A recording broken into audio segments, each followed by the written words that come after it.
We are here in the very east of Berlin, facing the Deutsch Russisches Museum, and somewhere else it must be written also in Cyrillic.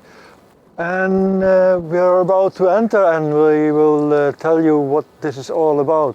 I'm here with Jason Honea and Adrian Shephard doing the sounds and the pictures. And this is of course one edition of the Radio on Historic. And if the microphone is strong enough, it will pick up the tick-tick of the cores against the flagpoles, with from right to left something that you won't see too much unless it will be shown at the Olympic Games. From right to left you see the Ukrainian flag, the Belarusian flag and the Russian flag and the German flag. It almost looks like an upcoming peace conference. As the Red Army surrounded and started fighting its way into the center of Berlin, this building was used by Marshal Zhukov, of the 1st Belarusian Army, as his main headquarters. This is also where the Instrument of Unconditional Surrender was signed on May 8th of 1945. It is actually the final exhibit in this museum, German-Russian Museum, basically documenting the German-Soviet war from 1941 to 1945. And as we stand here behind this white fence, behind this white gate, as you mentioned, these panels that we can see here in front of us are part of a Dauerausstellung, Dimensions of a Crime, Soviet Prisoners of War in World War II. So I guess we'll be taking in a little bit of all of this. Yeah. And this, you guys, this is the room where on May 8th of 1945, the unconditional surrender was signed. And my knees are knocking and I'm shaking. Yeah? Now what's really interesting about this, you guys, is check out this detail. All the divots in the parquet floor from the hobnailed boots. The what? Hobnailed boots, the old military boots with the leather soles. Okay. Crazy, huh? Whoa. Yeah. So here, I guess this is where Zhukov would have been sitting. This is where Tedder would have been sitting. This is where Spatz would have been sitting. And over here is where de Tavernier would have been sitting. Okay? And I guess Keitel and Strumpf and Friedenberg would have been sitting here. Well, you've got the order here, that's the pictures. Yeah. And here we have copies of the formal declaration, capitulation. Okay, the thing is that the, I think for whatever reason, the Soviets had some beef regarding how many parties were actually going to sign the actual capitulation document. If I'm not mistaken, I could be wrong about this, but for this reason, the Americans were going to not be one of the official Allied signees, rather they were going to be a witness, okay, as well as the French. So, I'm not quite sure how to phrase this. The three parties that officially signed the document were the Soviets under Marshal Zhukov, right here, okay, Keitel for the Germans, and if I'm not mistaken, Air Marshal Tedder from the RAF, representing the English. Karl Spatz, the USAAF commander, was the American representative here, and the French representative was de Tavernier. I could be completely butchering that. De Tavernier. Another important thing, this was only going to be in English. The document was only going to be in English and Russian and German, no French. This is his name right there. General, oh, he can't read it, it's only a signature. Okay. Are these the actual, these are facsimiles, but these are the actual surrender documents? In fact, they signed this thing with pen and ink. Because here there's a set to lay down the pencil and the little holders for the ink. And Yeah. everyone had something so they could drip the pen in Yeah. it, and then. So it was not with ballpoint that they got at the entrance. Really, you've got your big pen and. And look how big that ashtray was. And look at those microphones, huh? Yeah, the ashtrays, because they all smoke cigars. Yeah. But you know something about microphones. Here's a microphone, the other microphone also there. They almost look like hand grenades or something. A little bit. Something lethal that you throw at someone and you hit them. Do you think there was water in those crystal containers, or was there something else? Do you think they had some a little festivity that they ate together after they've signed it, and now we drink? They must have. The initial instrument of surrender, or I should maybe say a instrument of surrender that was signed on May 7th in Reims. Okay. Yeah, in Excuse my France. French. It was signed by Jodl of the OKH, Oberkommando des Heers. Friedeburg was also there. I am not sure who representing the Allies was there, but that was the initial. Okay. There was something about May 5th. There was something about May 5th as well too, but I'm not really quite clear on what that one was. But anyway, May 7th was the initial instrument of surrender that was signed. The Russians found that not cool. Okay. They felt that the document should be signed not on lands that the Nazis had actually conquered and occupied, but rather at that place where the orders had come from, namely Berlin. Yeah, formalistic spoken, it's much more better. Right, so that's why on May 8th, it was signed here at almost midnight. It was almost midnight when that was signed, okay? And for that reason, that's why the Soviets, and I believe also in Israel, they celebrate victory in Europe on May 9th. We celebrate it, however, May 8th, yeah? But this with the divots, this gives me chills, man. There's Admiral Freiburg with your adjutants. Is it Tempelhof? Do we recognize something? We don't recognize. Yeah, that's Neukölln in the background, isn't it? Looking over the latest draft of documents. Military parade, there come the Russians, the Soviets. Tedder. Is that Neukölln back there? I mean, what airport could it be? Okay, look, here's... No, what you said. Is that the Oberbaum? That is, so they came from Tempelhof. Wow, Yeah. crazy. Okay, there's Keitel. That's the little lounge, I guess. They're all smoking. They seem somewhat informal. Keitel. Chewing his nails. Yeah, they're in the waiting room, so waiting for Okay, the here other come the ones to French. arrive. So Here come the French. they enter the house where we are now. And the Germans enter as well at the end. There's the room that we are now in. Check it out. Yeah.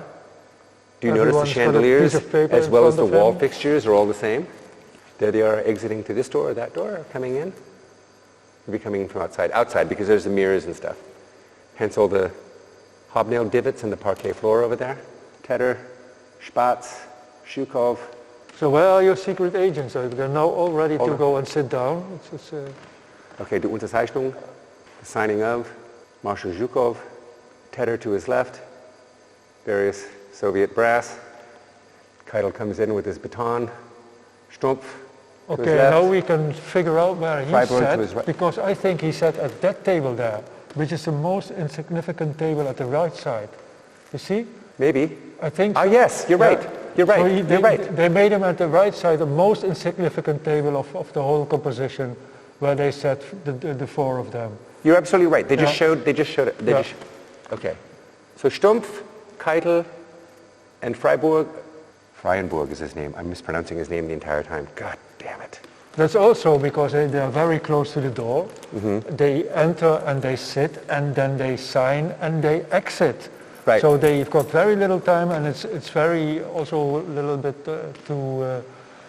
to express what position they hold in the whole process. So there's Keitel actually signing the document. Someone looking over the shoulder a bit. Stumpf just signed it. Friedenburg is signing it right now. Now it comes over. There's Zhukov is about to sign it. Now watch. Now look at this dark-haired character. There's two standing directly behind. This one guy's looking back, standing behind his chair. Keitel, Soviet brass, looking on. Here it comes. Now look at the two guys hovering in the back. See them? See that guy on the right hovering over the chair? Yeah. Yeah. Looking at everything? All of them observing Yeah. very, And very they're all close. NKVD. Yeah, they're all to make sure everything's signed prim and proper. That they don't make Mickey Mouse The drawings. Germans are being marched out. I think there was one table more, One table more. which is now over there. And the banquet. Yeah. And they left out the balalaika and the dancing.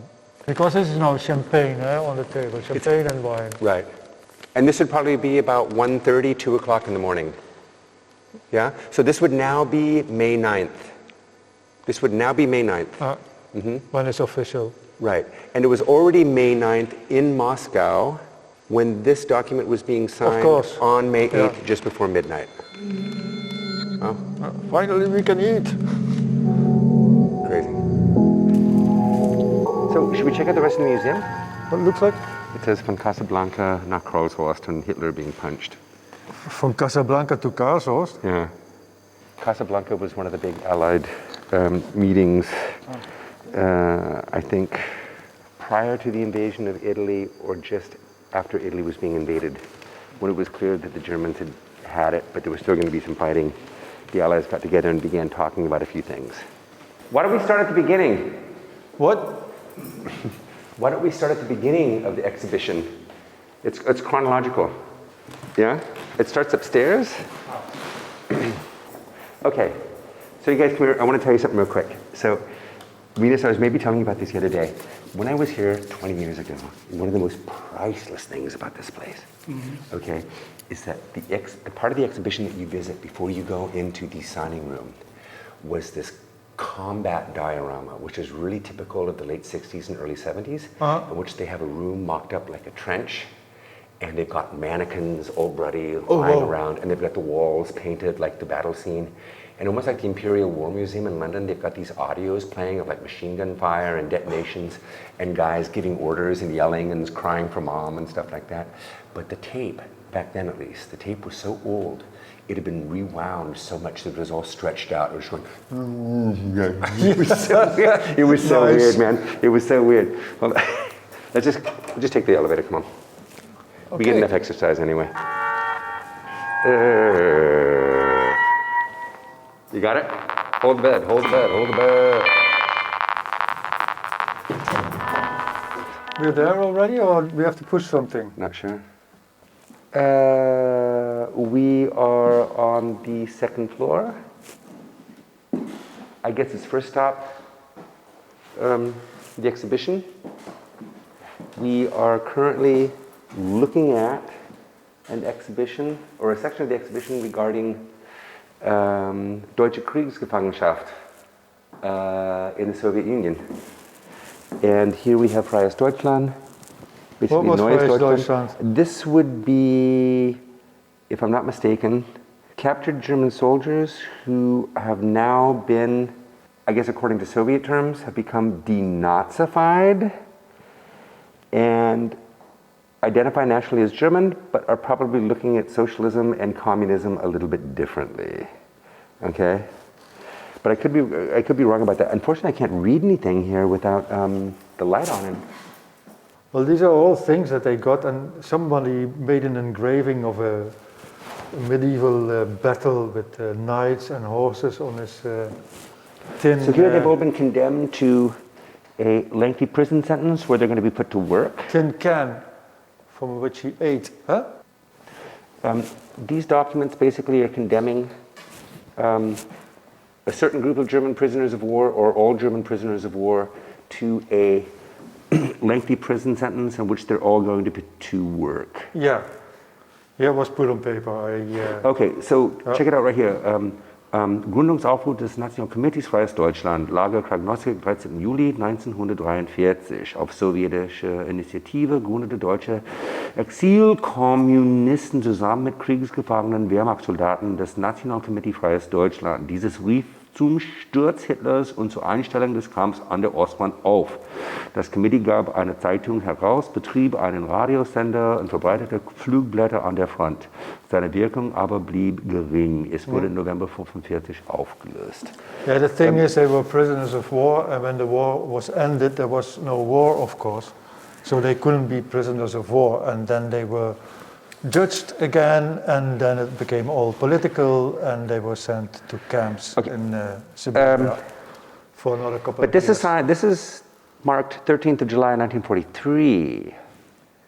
So this is, as it says here, Yeah, then they were prisoners of war with Stalingrad a and other Soviet things. effort to consolidate German communists in exile with German prisoners of war to form the National Committee of Free Germany. Yeah, yeah.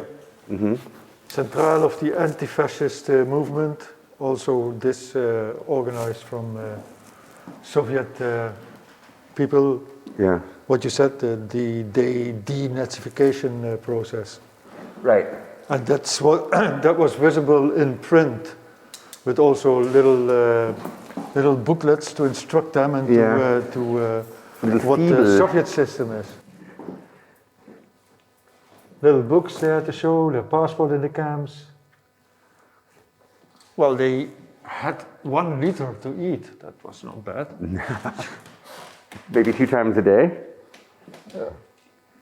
So basically, what you see here is also the immediate post-war history with the conferences in Yalta, in Tehran,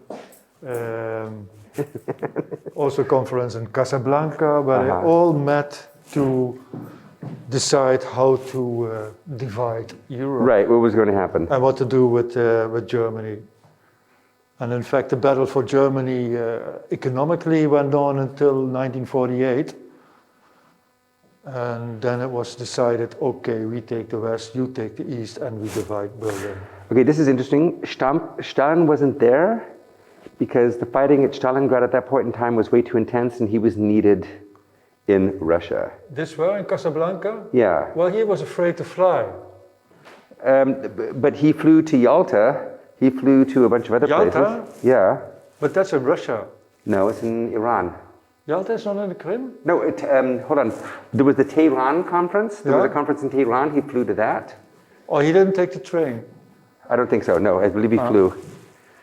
But anyway, it says here the point of the Casablanca conference from 14th to 26th of January 1943 was to set as a goal the absolute unconditional surrender of Germany, as well as to intensify the Western Allied air war effort against German cities and production facilities.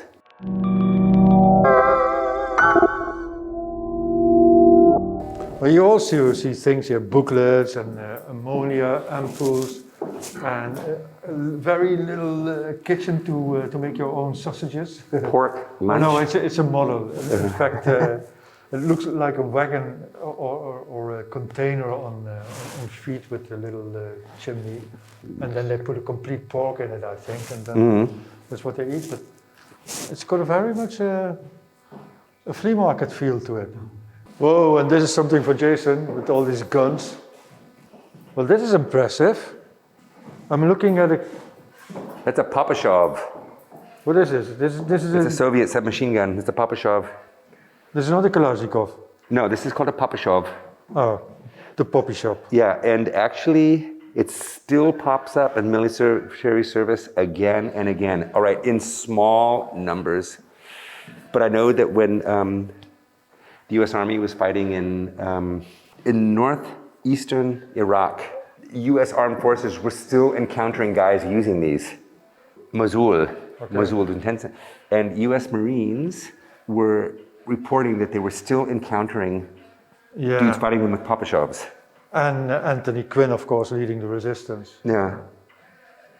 I forget how many rounds. It shot 9 mil, or it didn't shoot. No, it shot what? Oh boy. It shot whatever the standard Soviet. And then this guy came to you with all these scissors and things to cut you. Exactly. And to anesthetize you. Ugh.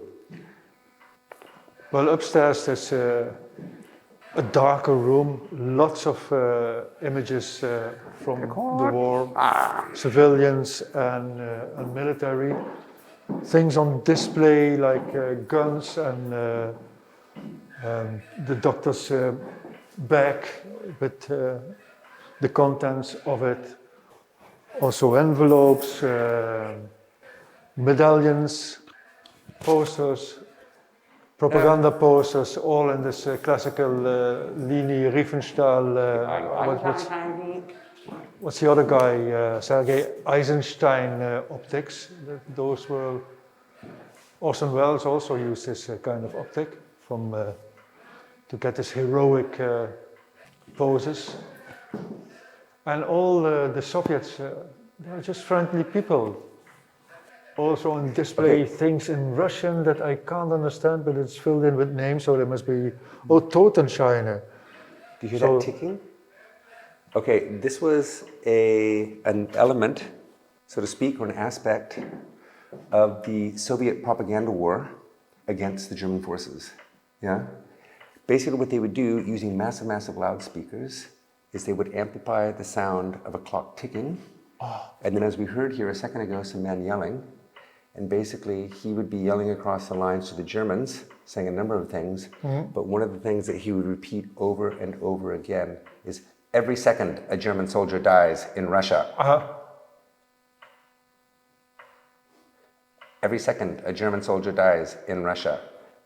Yeah, stuff like this. I might explain some of that here. This was during the blockade of Leningrad. And of course there's the name of Shostakovich, maybe it's his metronome.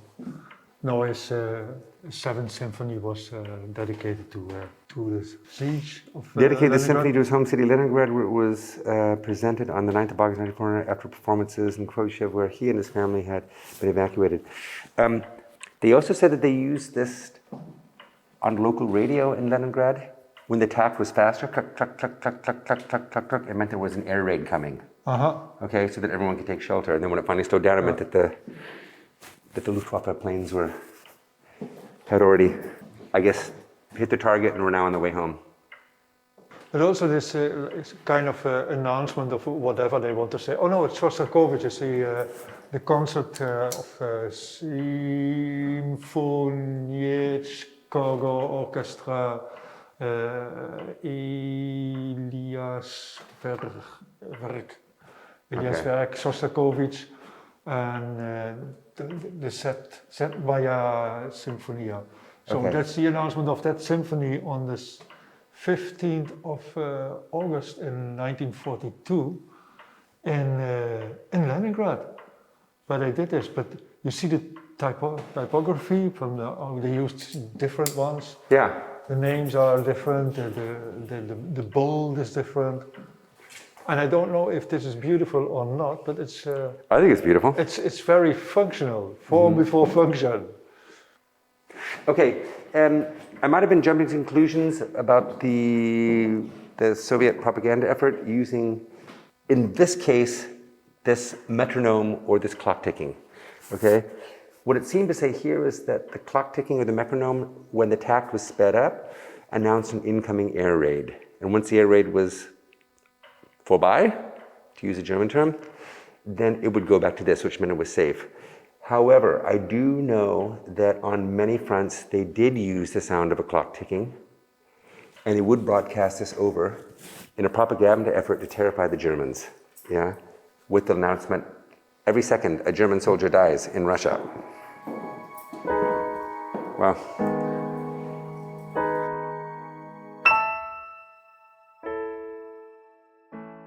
Yeah, those megaphones were very present. It was also after the war in Berlin, and even during when the wall was here, that and the Americans and the English and the Russians, they went around with little cars with big megaphones on top of it, just to shout out their propaganda and their messages. This is the announcement of the war, right? That the Germans are invading.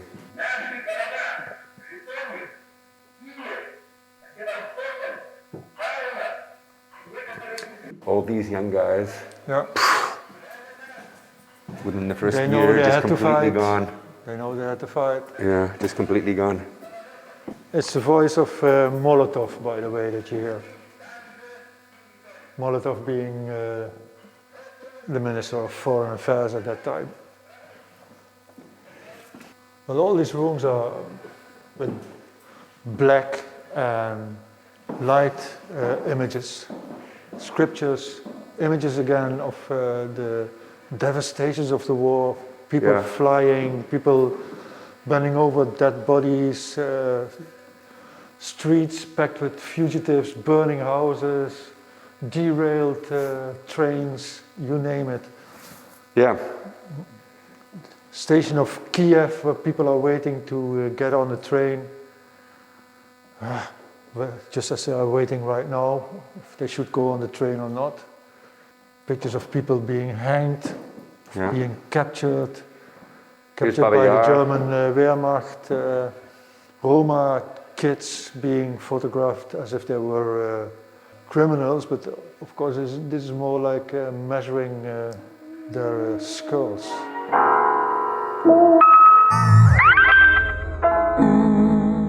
Here's a 3-minute segment of Himmler's October 43 Poznan speech, in which he addressed a significant body of SS officers and basically addressed the mass killing of Jews, it being their moral right, and the fact that they remain civilized in doing it.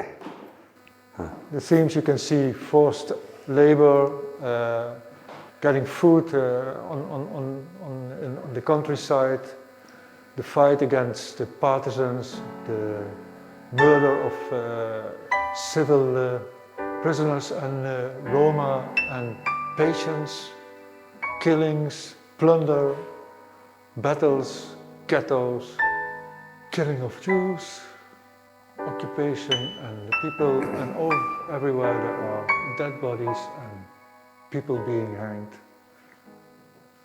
And here is a diagram illustrating Besatzungsverwaltung, basically showing the different German administrative districts.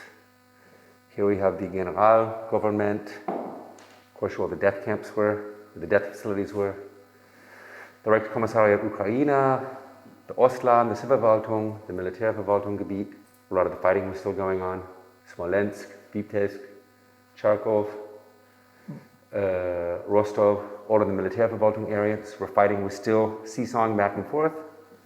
Yeah, but people not take into consideration when the war started and Germany invaded Poland, to today's conditions, they were already in Poland because the German east border was not too far away from Krakow and Warsaw, which are now two Polish cities far to the east of Poland. Yeah. So it was a very short way to get to Russia. Can't see what that says. Again, my glasses. One thing for sure, this place could certainly use some better lighting.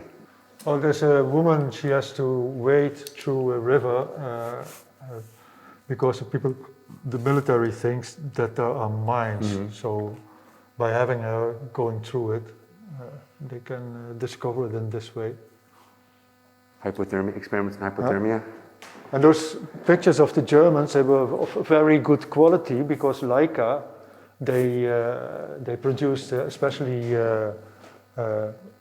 those cameras for the Wehrmacht. You can still, of course, buy them, and they're quite valuable. I didn't know that they specifically made cameras for the Wehrmacht. That's news to me. Yeah, really? They did. Okay. I've seen them. And Leica was very much ahead of their time, or say, spearheading the development of objectives and the DR, whatever.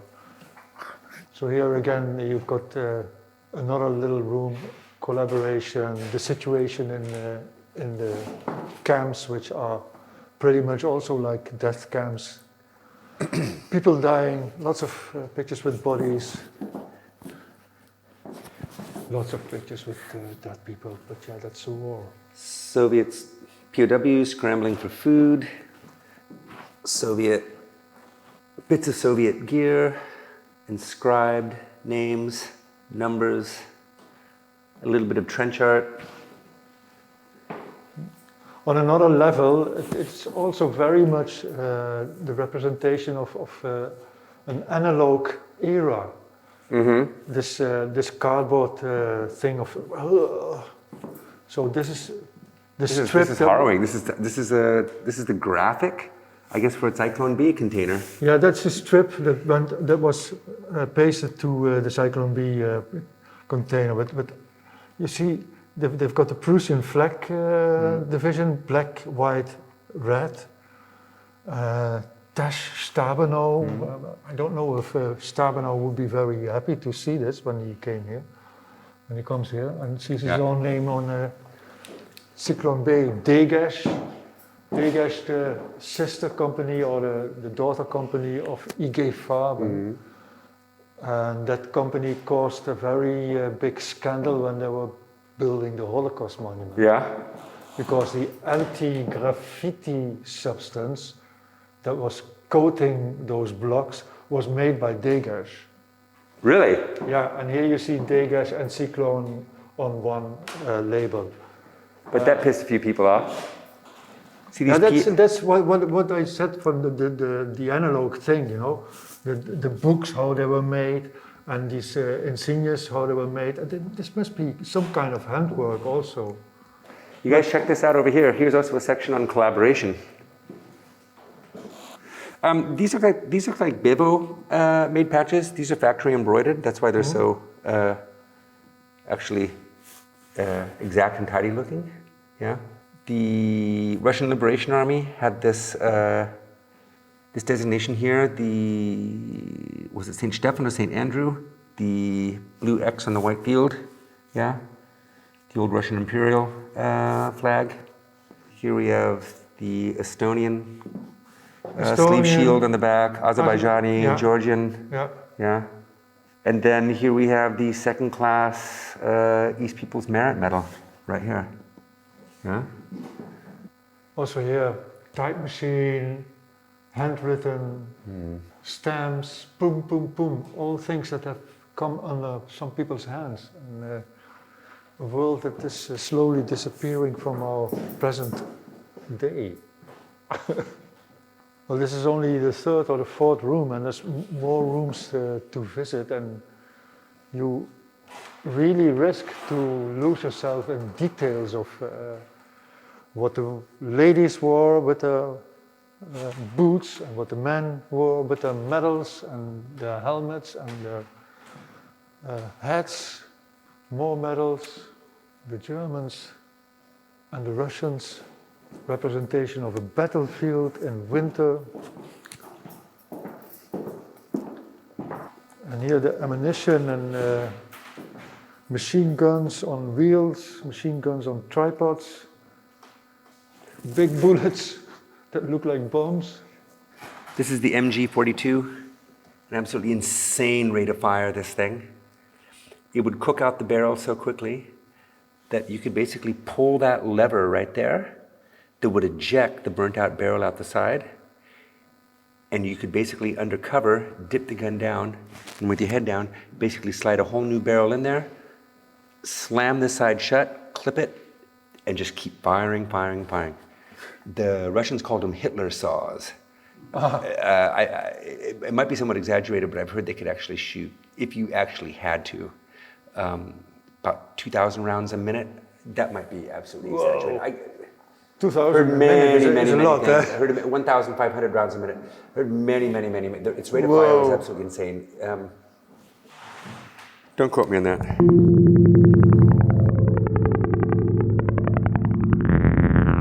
So here's a grand example of bombast.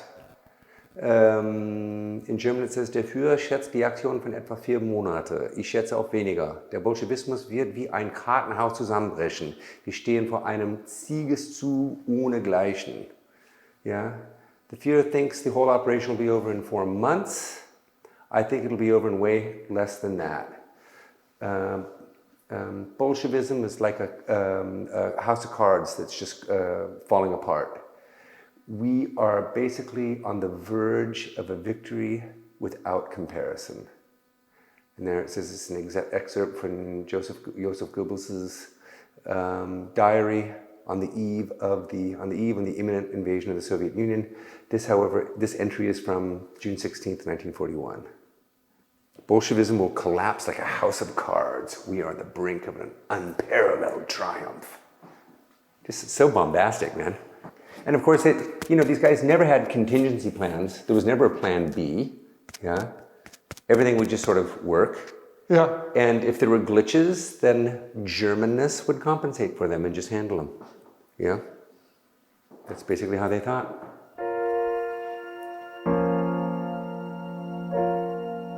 What we do, we take the full blow, and we also move to the basement.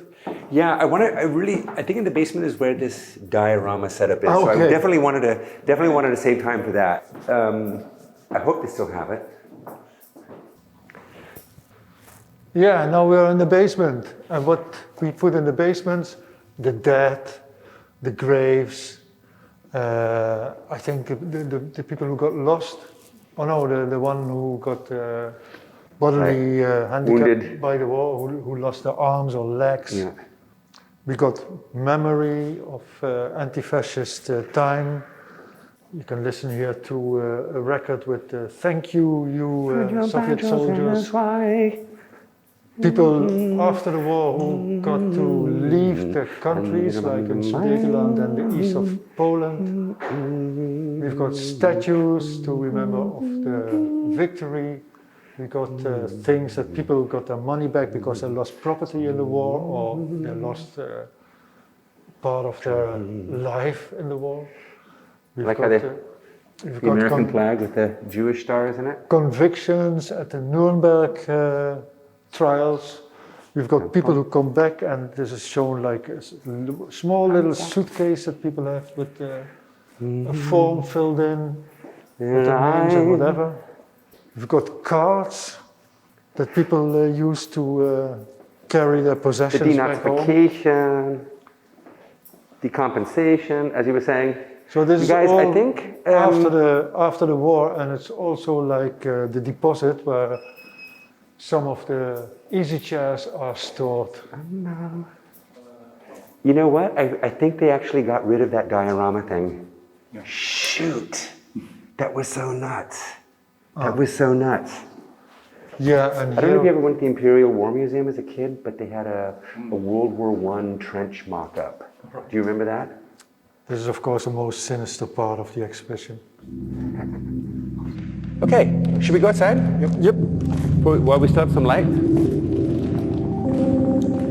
Nice. Vielen Dank, Wiedersehen. Vielen Dank. For your information, on May 8th, or I guess maybe for the local Russian community it's May 9th, the community sets up a party here. And this parking lot over here is full of all kinds of information tents as well as mini exhibits. There are vendors, there's food. It extends all the way back here on the grass. There's lots of dancing. It goes without saying, there's lots of drinking. And it's really fun. And it generally goes into the night. They have lots of traditional music. They have lots of traditional dancing. And then in the evening, there's like hip hop and rock and stuff like that. Yeah, but it's pretty fun. I was out here for the 75th, and it's hard to believe right now. I mean, especially this time of year with everything looking so barren and the streets completely empty. But I just had a hard time just even walking down the street, even getting here. Oh wow. And there were all kinds of there were families here from Russia as well too, and they had their kids dressed up in like period Red Army uniforms, and it was pretty interesting. But anyways, check this out over here. We are now outside of the Museum Berlin Karlshorst. I kind of like the portico because it looks like the brutalist structures in Calabria with all the unfinished buildings. And we're looking to a street with very modest villas on the left and the right. It's already countryside here. Hard to believe that we are in Berlin.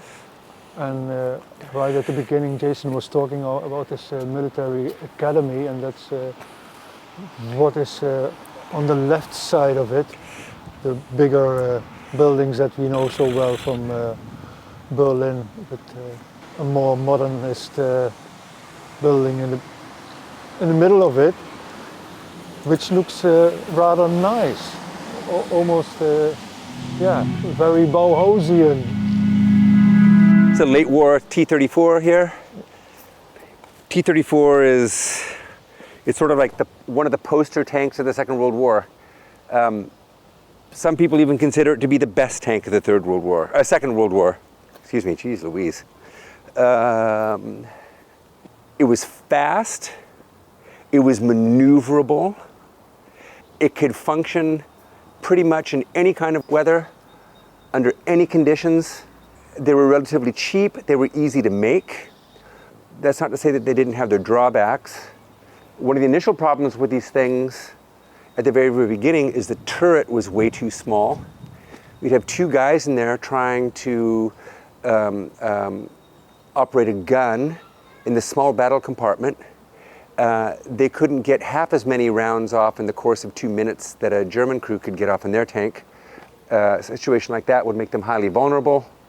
The engine and the transmission weren't without their problems, but because they were so easy to make and they were so cheap to make, you could make so many of them that in some way compensated for all of that. It was referred to as a medium tank.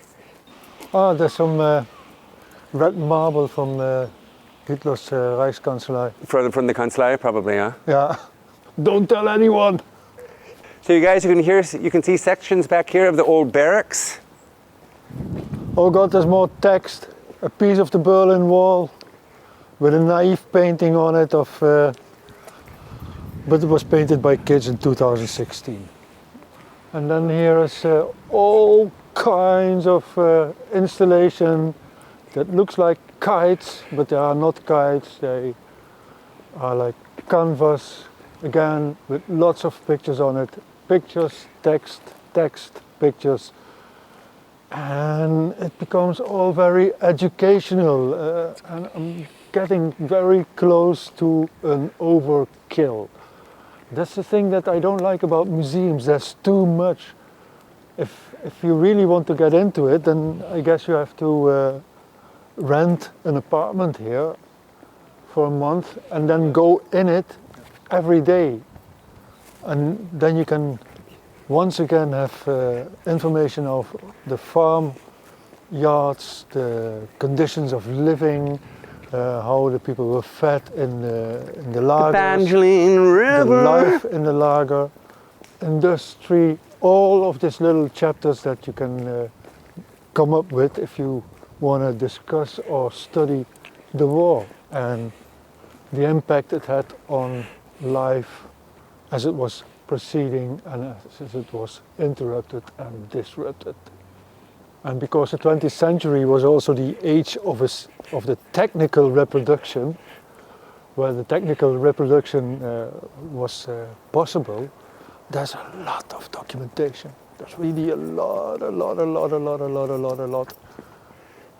And the funny thing of this documentation is that they show people in circumstances back then, they show people in houses, street scenes, and the perception of Berlin itself as it is now, it also kind of morphs into this historical entity that you can imagine people living then in Berlin, people walking the streets then in Berlin, and what they looked like and what times were laying ahead of them. Wow.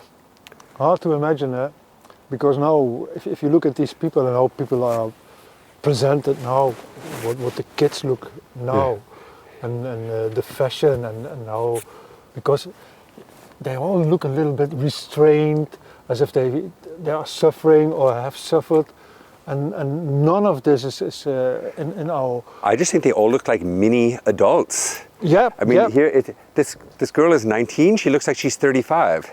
Yeah, but that was the time then. At 16 or 17, you looked like an adult. Her composure. And that was what you looked How like she dresses. until you died. Yeah. But now in this in the Western world, well, everywhere where there's money and food and an iPhone, people just look good and healthy and happy, as long as they got their cameras pointed on them. So here we have a big collection of Soviet armor. This is what I used to play with when I was a kid. Second World and War? then in the tanks you could put matches, and you can shoot the matches. Tuck, tuck. Really? Yeah. We never had that. Shooting matches? Huh. Well, whatever you, as a stick you put into these, how do you call them? The barrels. Whatever you put in the barrels, and then there was some kind of... Like a little, I know, it's a little wire you can click back and then shoot it. Yeah. Crazy. Yeah. Crazy, crazy, crazy. You know, like you can shoot ball points from the other side if you open them. Yeah. So this is an IS-2. Look how thick the armor is on this thing. On the manlet right there. Rinus, What? how thick would you say the armor is here on this manlet? 20 centimeters something? Wow. Yeah? Uh-huh. Well, but it has to come out there, of course. So this is more like, I would say 15. 122 millimeter gun on it. Ah, okay. So I was 28 millimeters short. So this particular tank was here in 45. Yeah, I guess they were all here in 45. And this was, of course, for the Stalin organs. If you have to make a picture, we should do it here, because this has to do with sound. This is what you see in very much in movies that were shot in the night of when they went to Berlin. Then in the very dark, you saw these flashes of light, shish, shish, shish, but also with the sound that came, it was a woo, woo, woo, woo, woo. And that's why they call Stalin organs. You guys want to see something a little bit creepy? Creepy. So you can see where this thing was probably knocked out once by a Okay. German 75 or an 88 millimeter round right Oh, there. you think? It says it was damaged at least once during the Uh-huh. course of the war. That's probably where it was hit and penetrated, right there. Oh, yeah. Wow. Either by a 75 or a German 88 millimeter round. Crazy. Well, dear listener, you have or we have been leading you through the Berlin Museum in Karlshorst of the German-Russian war and size of the war. We thank you for having been with us, and I hope you enjoyed it. This is the end with Jason Honea, one leading voice, and me, Rinus van Alebeek, also another leading voice, and Adrian Shephard doing all the techniques and the very difficult job of editing all this together, so this will sound like a very fluent reportage to you. Thanks and goodbye.